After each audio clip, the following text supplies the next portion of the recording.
Welcome.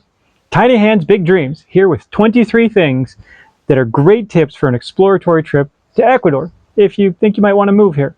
Someone asked us on one of our lives, our only one. Yeah, our only live. We're not like that. And it was a great question, but we couldn't just...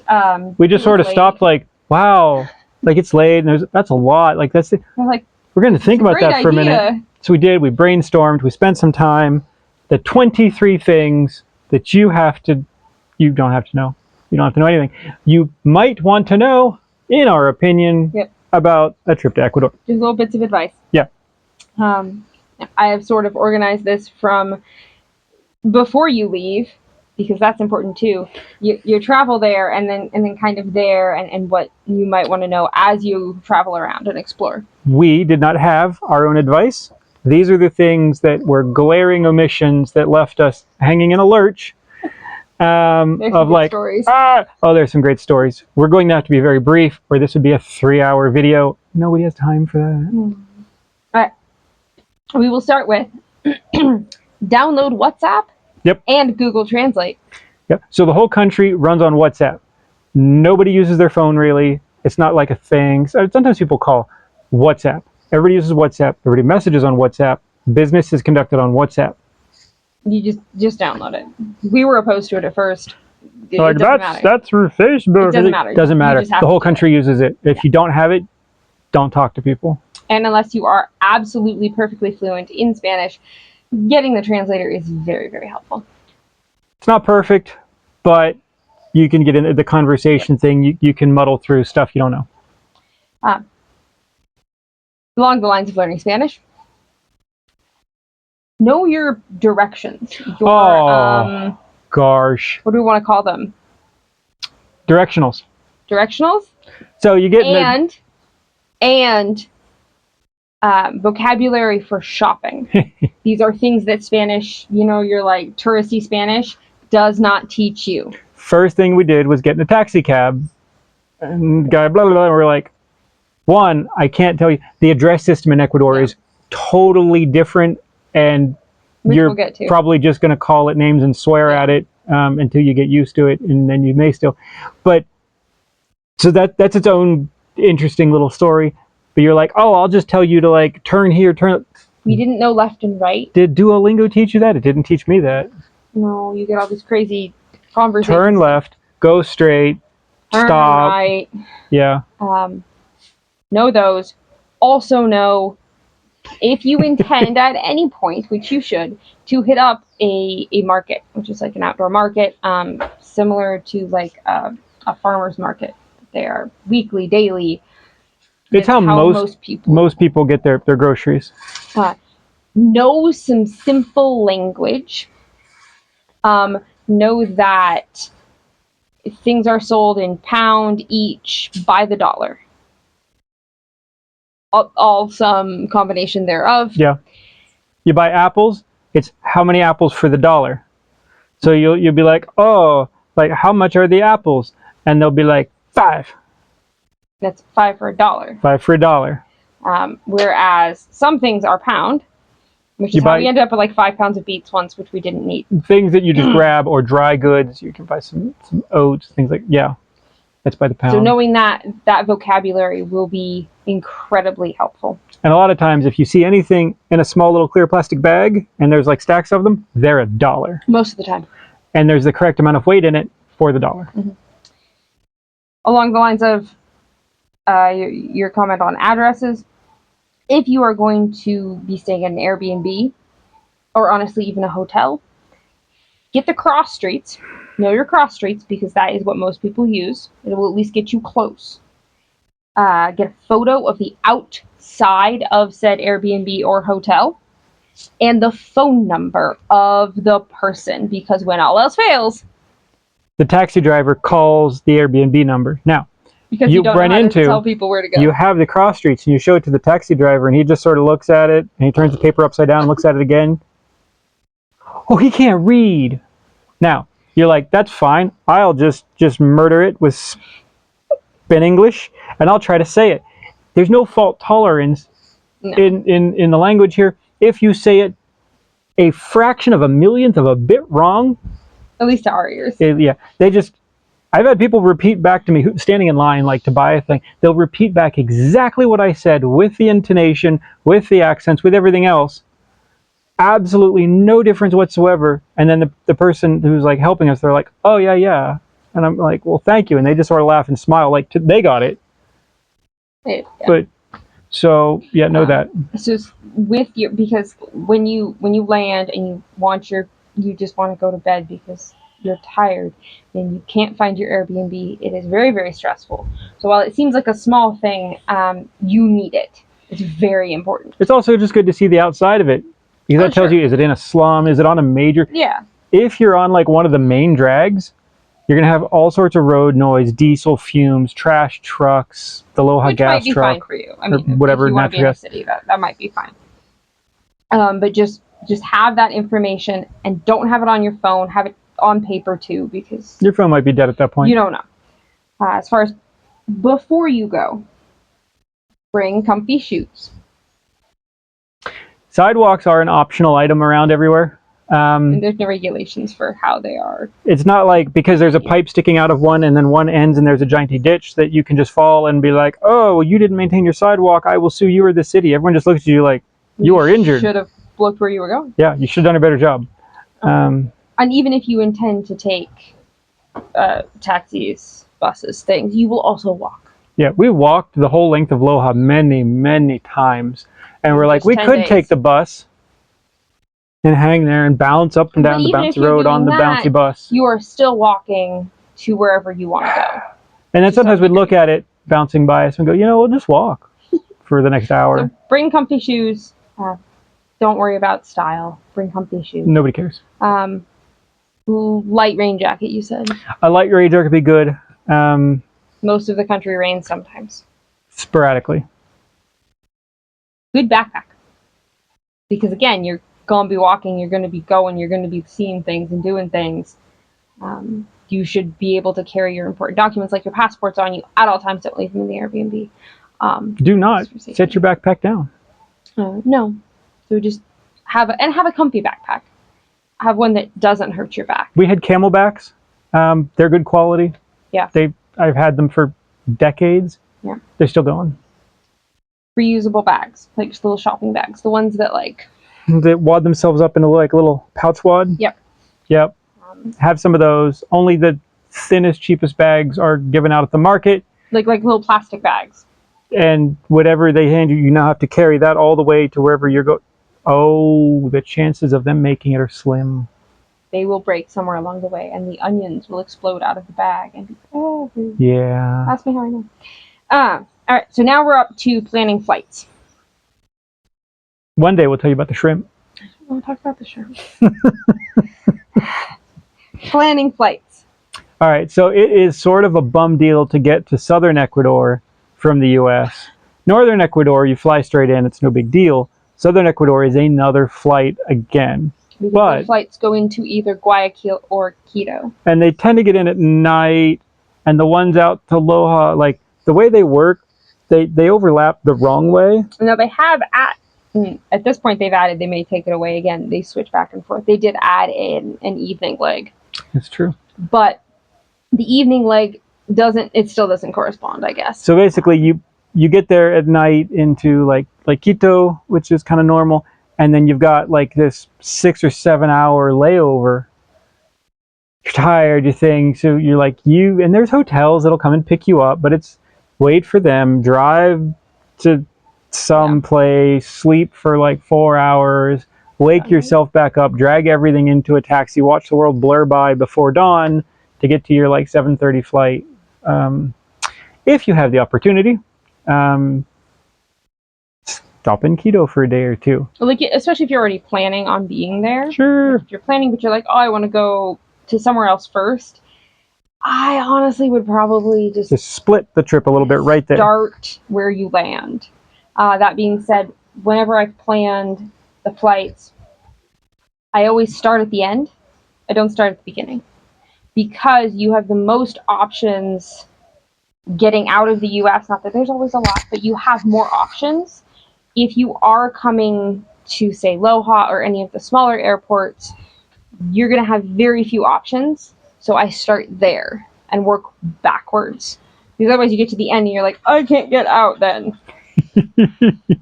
There's also, and I think one of them just went out of business, and then they get replaced by a different one. There's only like a couple of airlines that do inter-country flights, and they change every so often. So none of those will appear on your Expedia, your Any of those flight planner singers. things. None of them show the airlines that are down there. So you're like, well, there's no way to get there. No, there's not. There is, but you have to know the little. I'll magic them on the screen. There's some inter-country airlines that you just need to know to go to their own website. And then you're like, oh, you run these days, these hours, these flight routes. Yeah, that's where I look at that first for around the time we need to be there, and then backtrack it. Yeah, they'll do like a Tuesday, Thursday, Sunday, twice a day. Like luggage blocks. Yeah. Yeah. Mostly that, I think that was for the U.S. And I suppose that only applies if you are bringing checked. Sure. I would say, because I am who I am, if you are coming for an exploratory trip in 2 weeks or less, maybe, just bring a carry-on.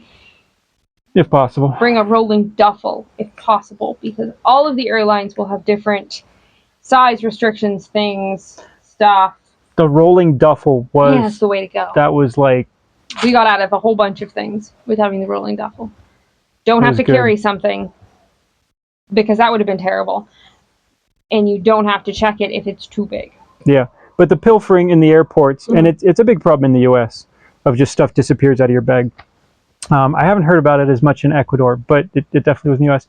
And you can put the luggage locks on, and there's the TSA-approved ones, which everybody and their mother has a key to now. It's better than nothing. It stops the average person. But also, if somebody's going to pilfer stuff out of bags, they probably have one of those keys. You can buy them off eBay.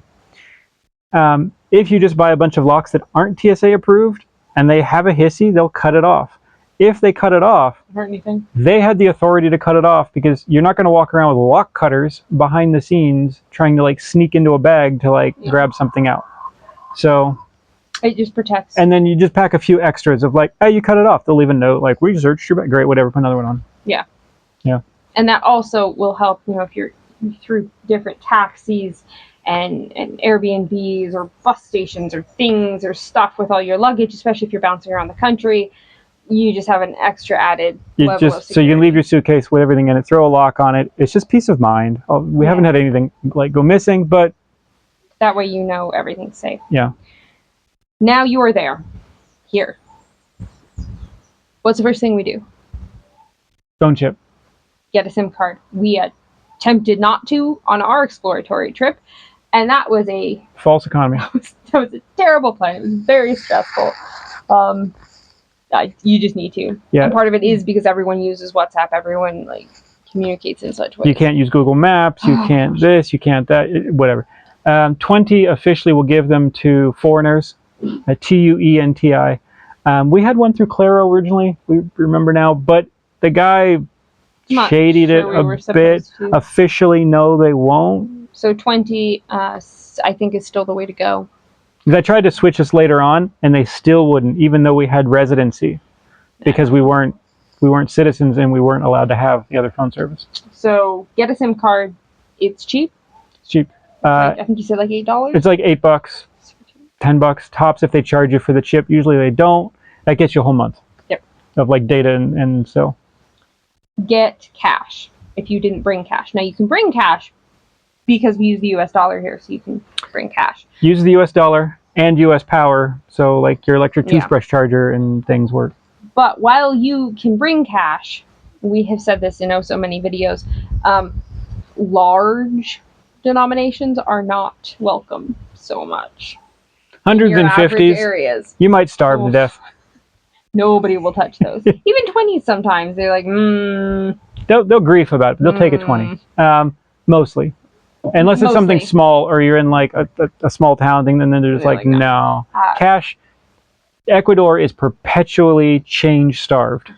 They just, nobody ever has enough change in a drawer to thing. They always just Yeah. Dollar coins, $5 bills, maybe tens. Unless if you're gonna taxi around a lot, if you're gonna, hire a taxi or something, you could have large. You could have a wad of 20s. You'll get by. You'll be able to break them here and there. But definitely get cash if you didn't bring it. Yep. Now this is. Yeah, using your card is like a hotel might take it.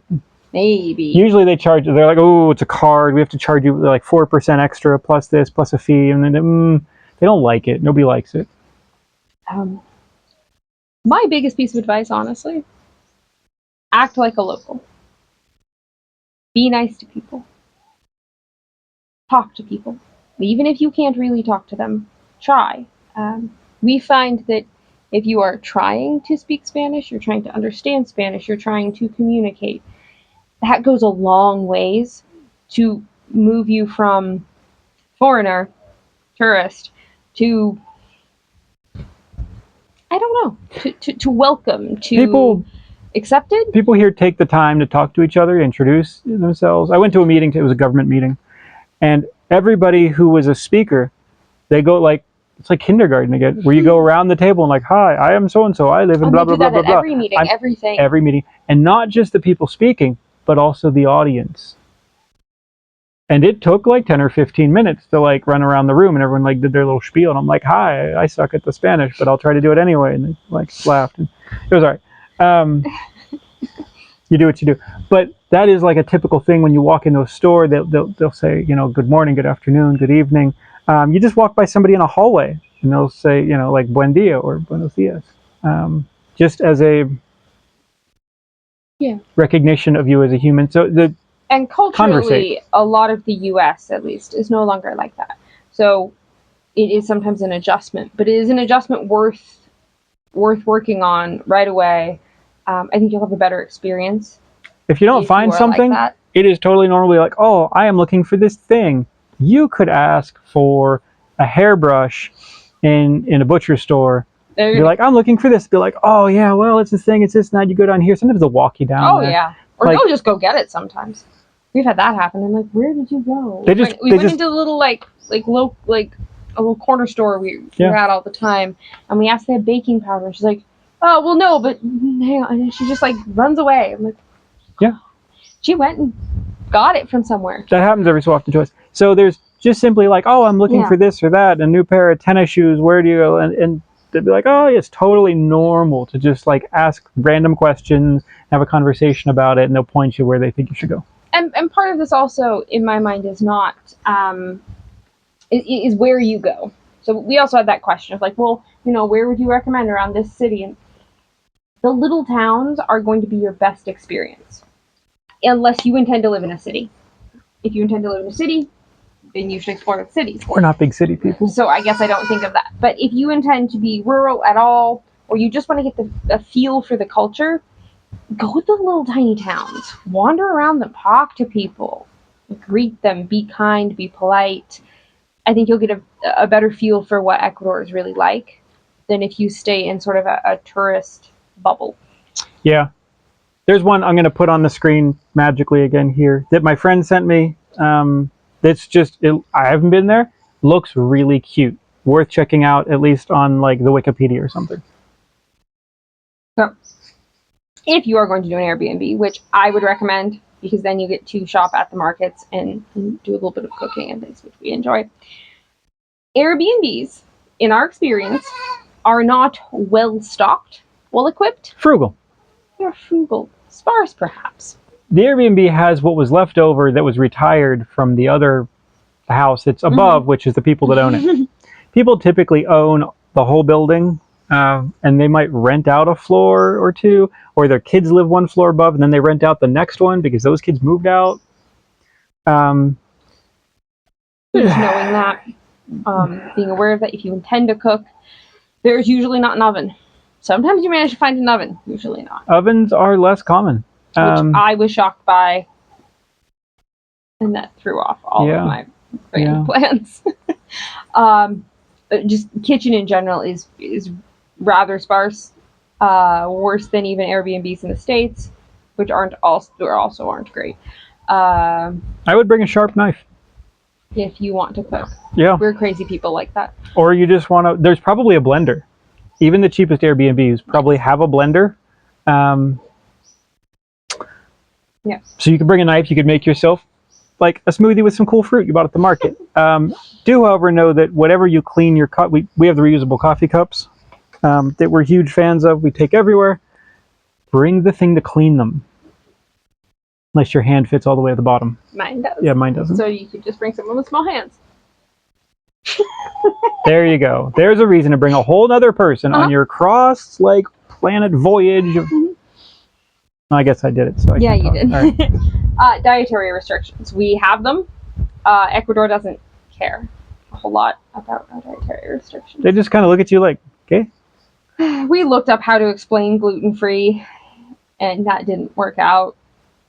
Gluten-free is not really a thing here. Even though the words are, they translate. The blank stares. Do not go anywhere with some sort of life-altering dietary restriction and expect more than a 30 or 50% chance of them getting that right. Cross-contamination is going to be strong. Yeah, they don't have separate areas in the kitchen where they handle this thing versus the one with gluten or milk. Which, now we can go down the rabbit hole with why. And that's a whole other story. The one thing that we ended up eating more than anything else is the chicken. It's like the national dish.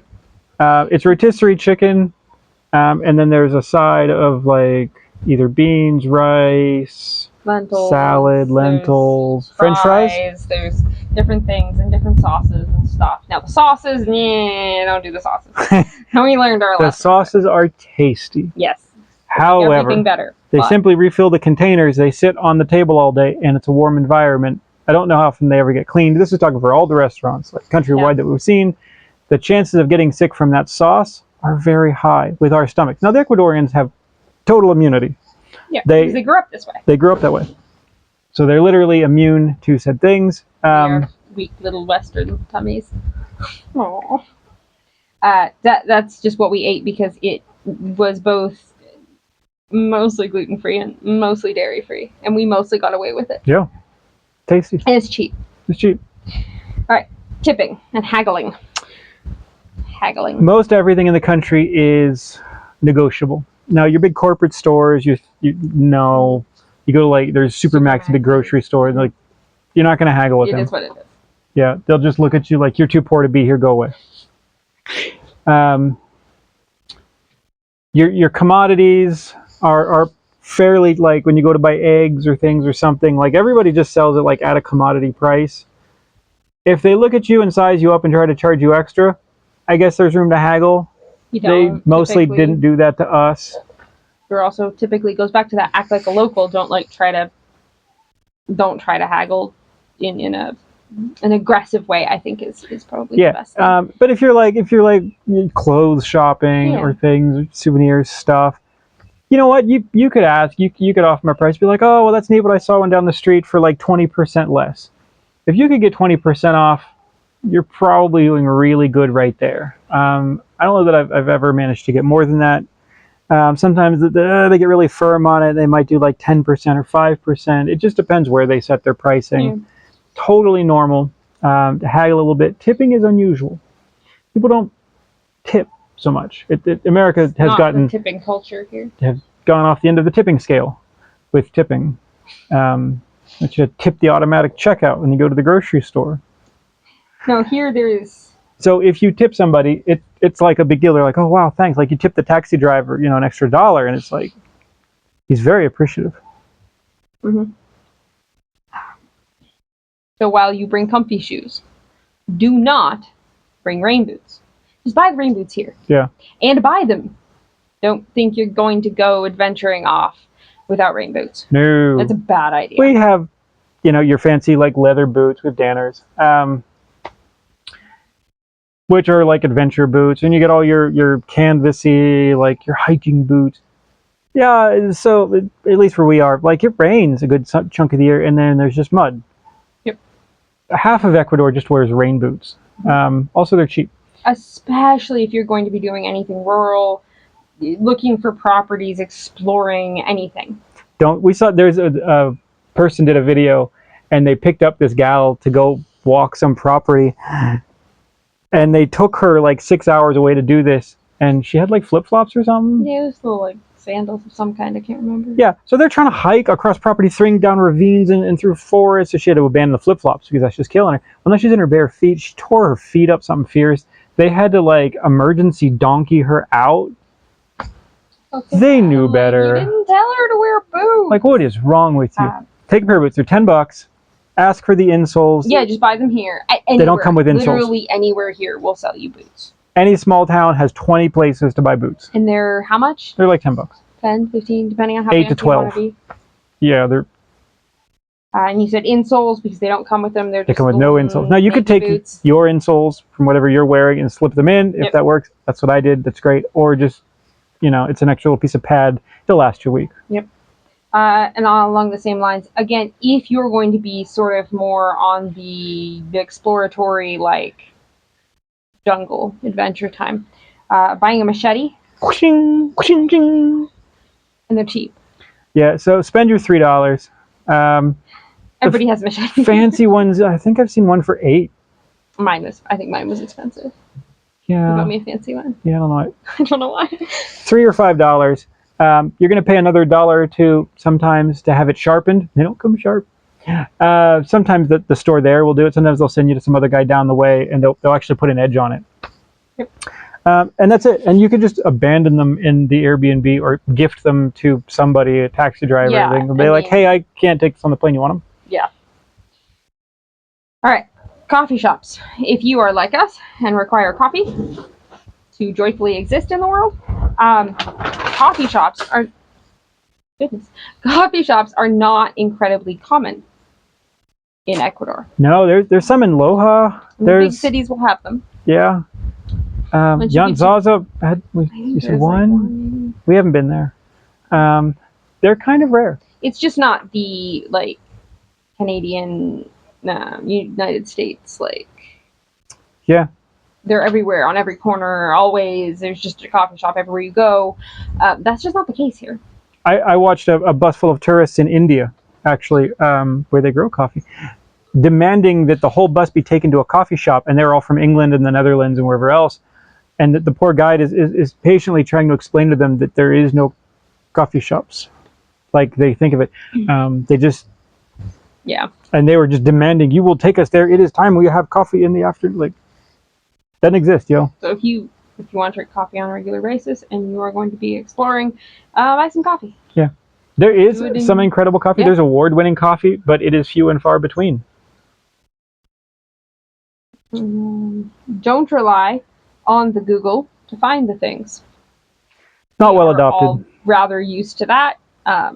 You just like, oh, where's the hardware store or a coffee shop or whatever, and you look and Google tells you, and you're like, no, okay.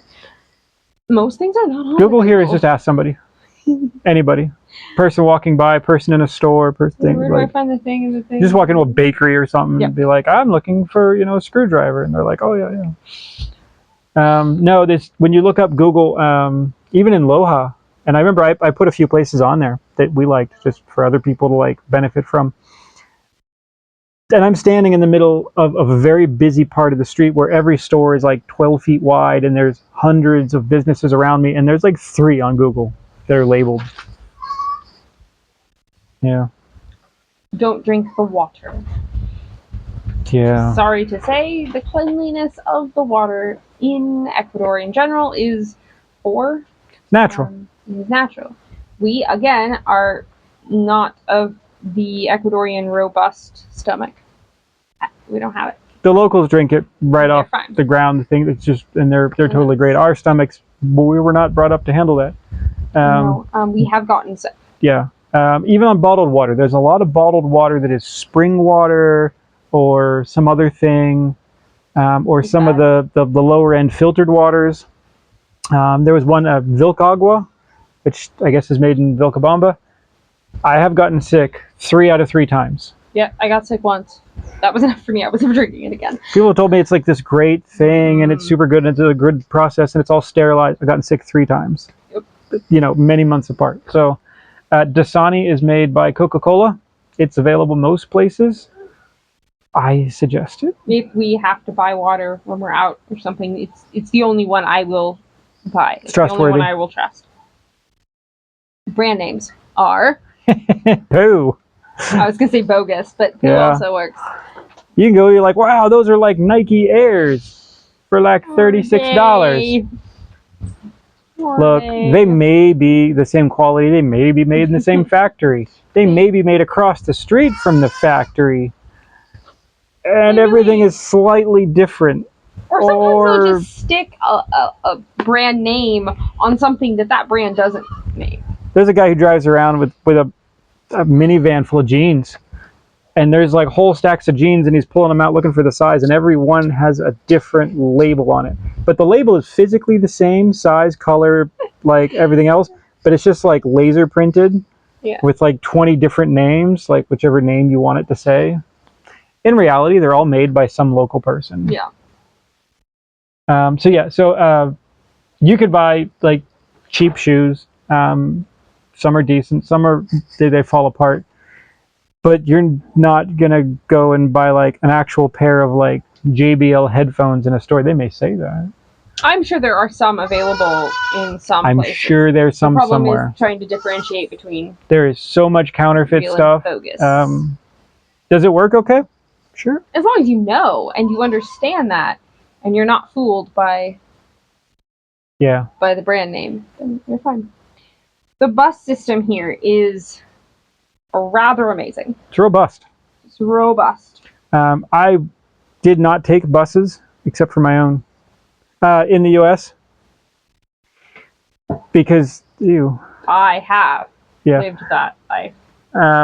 Here it is very common. Cars are far less common. Many people take the bus everywhere. Mm-hmm. So the bus is cheap. It is fast. It is reliable. There are many companies that run the route. They will pick you up anywhere. That was the weirdest thing in the world to me after actually using the bus for over a year in the States. And I'm like, if you are not at that bus stop before the bus is supposed to show up, you're probably going to miss it. At the stop, not 10 feet away. No, and not when they say they're going to be there, but early, in case they're early, because they're not going to wait until the scheduled time. Nope, somebody just flags down a bus on the side of the highway and the bus stops. You literally just put your hand on up, bus, the full-size Giant Tour bus will stop and pick you up. That's nifty. And First then- I thought maybe that guy's special. No, they do it for And there's like because we're on the highway, there's like 10 different bus companies that run that route. So they're all going to go down the highway a certain distance. Some may turn off eventually. So if you're going to the next big town, any bus will work. Yep. It's couple dollars. So as far as like getting around, we had lots of those questions too, of like the best way to get around. There's a lot of options. You can hire a taxi. You can Taxis rent a vehicle, are more expensive than buses, but they're still cheap. and they'll go anywhere you ask them to. Like not just their like main. Loha, you can go end to end in Loha for $5. But the buses, if you're going to go a long distance and you are not bothered by the bus life, because it has its downsides. Oh, little goat. I think the bus is a good way to get around if you're exploring between cities even. You're like, let's go check out that next city. Boom, go to the bus station, like check the different bus companies. You find one that's 20 minutes away, you simply walk out, sit in the bus, and when the bus starts going, they ask you how far you're going, and then they charge you based on the distance. Mm-hmm. Altitude sickness. If you are going to stop in Quito and do something, and you came from sea level. Boy, the altitude gets You'd be like, oh, we'll just walk around the city. I was gonna die. Yeah. Quito is the high elevation. It was a rough transition from nearly sea level. That was when we moved here. Now, interestingly, because when we did our exploratory trip, we were living in Colorado, and it really didn't affect us much. To go from Colorado to even Loja, those were pretty similar. We had no issues. It's just, your body has to acclimate. I couldn't come up with the word. There's some different things that it does. It makes extra red blood cells to carry more oxygen. There's long-term things. If you grew up there, you actually have different lungs. But as far as adjusting, tips for adjusting? Yeah. Do you have any? Walk slower. Okay, so for me, I had terrible, terrible, terrible altitude sickness when we moved to Colorado, so I already kind of knew how to handle it. For me, I had to stay super hydrated. Otherwise, I was just flat down, dying. So yeah, I would say make sure you stay super hydrated, and that should help. Try tropical fruit. Oh yeah, You're in Ecuador. you're in Ecuador. You gotta try the fruit. All the fruit. There's a million different fruits. We haven't tried all the fruit. And just because you tried it once from one place, if you see another one that looks different or looks better, try it too. There's a lot of variation in fruits here. There's a lot of I've seen 50 different kinds of mangoes The show citrus, up at the store. my goodness. Yeah, the citrus is all over the place. Especially if you're going to the smaller, like, local markets, you're gonna get that person's Oranges, tree. don't call them an orange. They're not orange. They're green. They're a naranja. And they may just be green. That yeah. doesn't mean they're unripe. That's just what they are. Also, if you're looking for a fruit or a vegetable that is orange colored, you can't say that it's orange because that's weird. It's called yellow because oranges aren't orange. Therefore, I don't know. I don't know either. But try the tropical fruit. There's a whole bunch that we had never seen before, Oh, didn't know what they man. were. Some we didn't like. So Some we like. cherimoyas are a delight when slightly soft and don't have bug holes. Little holes. There's so The old custard apple, as it was known. Yeah. The There's- papayas here are amazing. The mangoes, the pineapple. I like the yellow, all yellow, like cashew-shaped mangoes. There's a lot of different pineapples. Occasionally, you'll find red pineapples that are white fleshed on the inside. They're almost florally of nature. Oh the man! dragon fruit, the pitahaya. Yeah, watch out for the Spanish plums. They look like oversized red and green grapes. They're red and green all at once. They're the only fruit that contains urushiol, which is the active ingredient in poison ivy. If you have a sensitivity to that, Yes. you do. Watch out for those. Man, just try the tropical fruit. Yeah. Just like budget that in. Yeah. Spend a little money on it. The sun is killing us. We're trying to like get away from it here. We're almost done. All right, the last one, which I think might be the most important tip of all. Just the tip. Just the tip. Try sugarcane Oh. and other beverages, but try sugarcane. Don't go home without going to Ugo de Caña stand, juice of the cane. They take sugar cane, they whack the leaves off, they give it a scrub if they're nice. You want the places that give it a scrub. They'll stack it up. And then they'll run it through a roller press and it comes out laden with the gases of the plant, which I think is a lot of nitrogen. Makes it creamy. It's foamy. It reminds me of like a nitro beer. or coffee or whatever. That really Nitrogen. thick foam. Which is gone in like 20 minutes.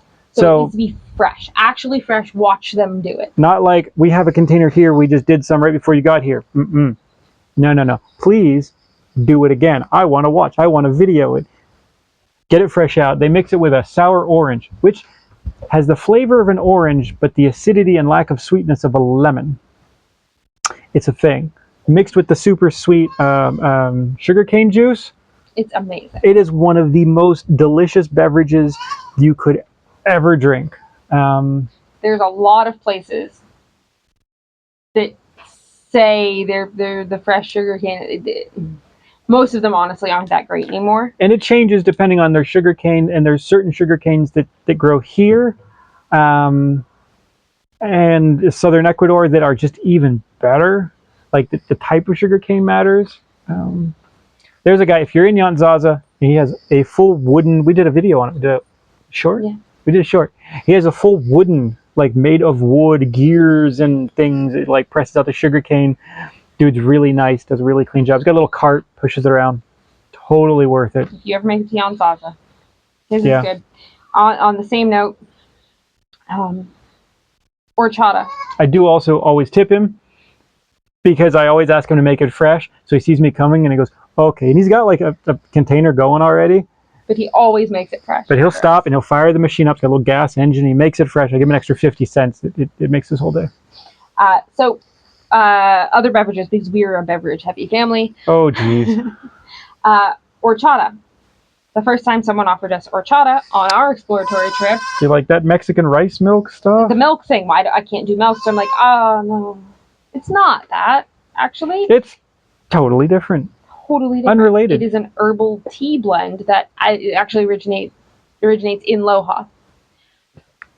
Okay. Wait.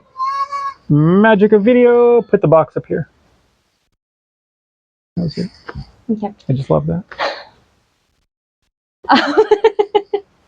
It's delicious. It's made up of many different herbs, and Flowers plants and things, and It's if you go to tasty. the big markets in Loja, there's a section where they sell herbs and things, and there's just stacks of it, of all the different parts that go into it. Or they'll sell you a bundle of it for 50 cents or $1.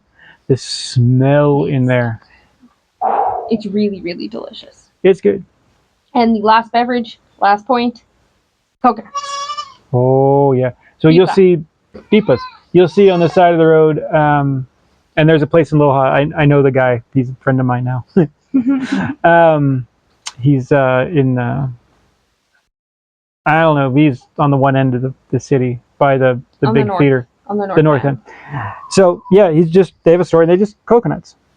They take it, they whack the top off, they whack the bottom off, they poke a hole in it, they hand it to you with a straw. And they're specifically the young, so that's why they're pipas, which is the young coconut. Yes. Now, fully ripe coconuts, and they'll whack off the outsides till it's like the brown husky thing. That is like a very different beverage. It's got the thick coconut meat inside. Very different. Much sweeter. But the pipas, the young ones, the inside is very light gel. It hasn't turned into coconut meat yet. It is less sweet.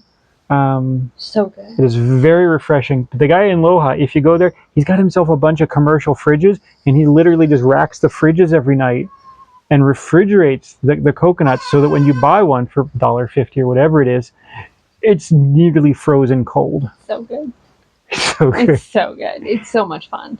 Yeah. So I think that everyone should try that. Yeah. Yeah. Okay. Okay.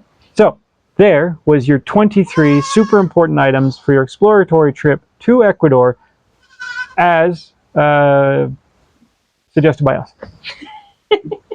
Yeah. Well, there you go. Thanks for watching. Subscribe for more super awesome tips and lists that have many things on them, because people love a number of things on the list on the internet. And we'll see you for the next one.